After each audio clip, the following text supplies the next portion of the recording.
Ayan, magandang hapon sa inyo, ano? Ngayon ay oras na ng pagpapatoka ng manok ng kapatid ko. At maya maya lang yung magpapatoka na yun. Ikukulong natin siya dun. Ilalak natin yung pinto kapag nakapasok na siya dun sa kanyang kulungan ng mga manok. Medyo malaki yun. Pagtitripan natin yung kapatid ko. Humanda ka ngayon. Let's go! Ayun yung kapatid ko. You know.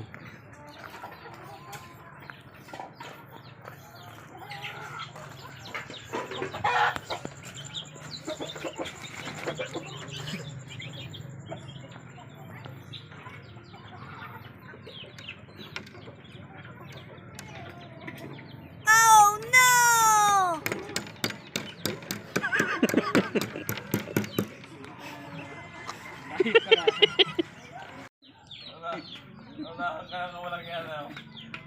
Chicken lover naman.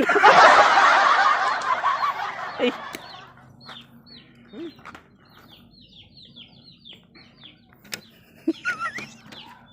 Ano siya? Butang.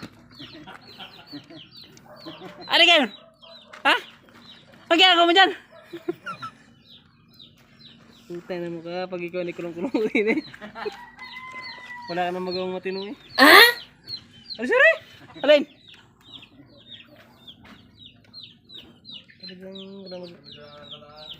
Ha? Tarantado talaga. Oh, magnanakaw naman ako.